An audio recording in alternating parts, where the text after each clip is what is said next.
All right, welcome to The Explainer. Today, we're diving into a concept so weird that Albert Einstein himself just couldn't accept it was real. He called it spooky, this idea of a bizarre connection that links things across the universe in a way that completely breaks our everyday sense of reality. Yep, we're talking about quantum entanglement. So let's just jump right in with a wild question. Can two particles, separated by millions, even billions of miles, be, well, linked instantly? And the answer from quantum mechanics is a resounding, mind-bending yes. Think about it. You could measure something about a particle right here, on Earth, and at that very instant, you know exactly what its partner's doing, even if that partner is in a whole other galaxy. Now, this isn't about sending a message faster than light. No, it's something way weirder. It's like they share a single existence. And that is the heart of this whole mystery. So, what is this bizarre connection? Well, it's called quantum entanglement. And honestly, the best way to wrap your head around it is to forget particles for a second and think about a pair of magic socks, right? Imagine you have a left sock and a right sock. You stick them in two separate boxes without looking, and you mail one box to the moon. The moment you open your box here on Earth and see, it's the left one, you instantly, and I mean instantly, know that the box on the moon holds the right one.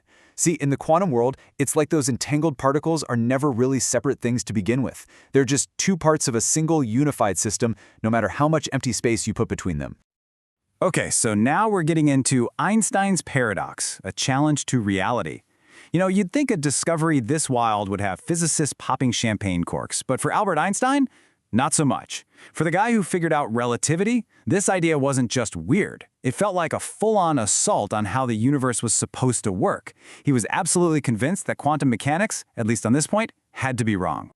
And he had a great name for it. He called it spooky action at a distance. And that quote really gets to the heart of his problem. For Einstein, the universe had rules. And the biggest rule, nothing, absolutely nothing, travels faster than the speed of light.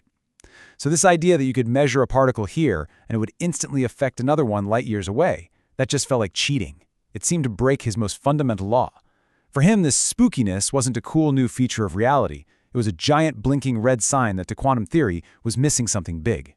And being Einstein, he didn't just complain about it over coffee. Oh no, he formalized his attack. In 1935, he teamed up with two other physicists, Boris Podolsky and Nathan Rosen, and they published this landmark paper. It's now famous as the EPR paradox, and its entire purpose was to put quantum theory on trial and prove, logically, that there was a huge hole in the whole thing. Their conclusion was a direct shot at the theory. The description of reality is not complete. What they were really saying was, look, quantum mechanics can't be the whole story. Their argument was that there had to be some kind of hidden information, what they called hidden variables, that we just didn't know about yet. Going back to our socks, it's like saying the socks aren't magically linked. It's just that one was always the left sock and the other was always the right sock from the moment they were packed. The information was hidden, but it was there all along. No spookiness needed. And this was the cornerstone of their whole argument, this idea of an element of physical reality. It sounds complicated, but the logic is actually pretty simple. They said, look, if you can predict something with 100% certainty, like the spin of that faraway particle, without ever touching it or disturbing it, then that something has to be a real, concrete property of the particle. It has to have existed before you measured its partner. The measurement, in their view, didn't create the reality, it just pulled back the curtain on a reality that was already there. Okay, so we're moving on to Bell's test for reality, which is all about taking this argument from philosophy to actual physics. Because for decades, that's all this was, a really intense debate. You had Team Einstein with their common sense hidden variables, and you had Team Quantum with its spooky connection.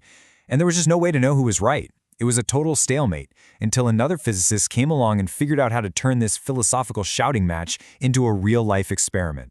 So you can see how this played out. You have the EPR paradox dropping in 1935, which basically frames this whole thing as a philosophical problem. And then, crickets. For almost 30 years, the question just sat there. Then, in 1964, a physicist named John Bell comes along and completely changes the game with a mathematical theorem. And finally, in 1982, a team led by Alan Aspect actually does the experiment. But Bell's breakthrough in '64 was the key. He figured out how to stop arguing about it and just ask nature for the answer. And Bell's idea was just so clever. It was pure genius. He basically said, okay, let's pretend for a minute that Einstein is 100% right. Let's assume there's no spooky action, and that all the properties of these particles are predetermined. This idea is called local realism. Now here's the brilliant part. Bell showed that if you make that assumption, it actually creates a mathematical limit, a hard ceiling on how correlated your measurements can be. It sets a maximum score you can get in this game. But, and this is the kicker, quantum mechanics predicted that the correlations would be stronger than that you could break the limit and get a higher score. All of a sudden, this wasn't philosophy anymore. It was a test. The game was officially on. And that brings us to the experimental proof, the moment of truth, reality's verdict. I mean, the stage was set for what is genuinely one of the most profound and important experiments in the entire history of physics. After 50 years of debate, the answer wasn't going to come from a brilliant mind in a quiet room. It was going to come from the data. And here it is. This is a look at the actual setup that a French physicist, Alain Aspect, and his team used back in the early 80s to finally run the test. What they did was create pairs of entangled photons, particles of light, and then shoot them off in opposite directions. At each end, they had detectors that could measure their properties, like their polarization, incredibly fast. They were literally playing Bell's game, over and over and over, to get a final score and see who was right, Einstein or the spooky quantum theory. So, what happened? What was the result? Well, in a word, shocking.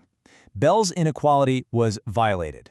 The results weren't just a little bit off, they were crystal clear and completely unambiguous. The correlations that Aspect's team measured were way too strong to be explained by Einstein's hidden variables. They didn't just nudge past Bell's limit, they smashed right through it. And the conclusion from Aspect's team in their paper was just as direct and final as the data. We are thus led to the rejection of realistic local theories. I mean, you can't get much clearer than that. The experiment showed a strong violation, which forced physicists, some of them kicking and screaming, to a really stunning conclusion. Einstein's beautiful, common-sense idea of local realism was wrong.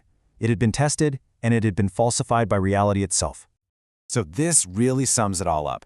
On one side, you have Einstein's view, local realism.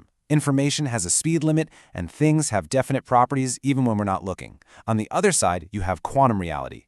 The correlations are instant, and properties literally don't exist until they're measured. And the verdict, experiment after experiment, has confirmed it. The universe, well, it just doesn't play by the rules we expect it to. The spooky action is real. Our reality is fundamentally, deeply spooky. All right, so now we get to the really exciting part, the entangled future. Because this is where the story takes this incredible turn. You see, what started out as this deep, philosophical puzzle that gave Einstein a headache has now become the bedrock for some of the most mind-blowing technologies you can imagine. We've gone from being weirded out by the spookiness to actually figuring out how to use it. I mean, we are seriously using this strange, spooky connection to build the world of tomorrow. Take quantum computing. It uses entanglement to link its quantum bits, its qubits, which lets them perform calculations that would take a normal computer billions of years. Then there's quantum cryptography. You can create communication channels that are literally unhackable by the laws of physics. If anyone tries to eavesdrop, the very act of looking at the message breaks the entanglement and trips an alarm. And yes, get this, quantum teleportation. Now, we're not beaming people around, but we can transfer the exact quantum state of a particle from one place to another instantly. It's incredible. What was once spooky is now absolutely spectacular. So in the end, proving entanglement was about so much more than just settling an old debate. It completely blew the doors off our comfortable, common-sense view of the world. It showed us a reality that's stranger, more deeply connected, and frankly, more fascinating than we ever could have imagined. And it leaves us with this huge, lingering question.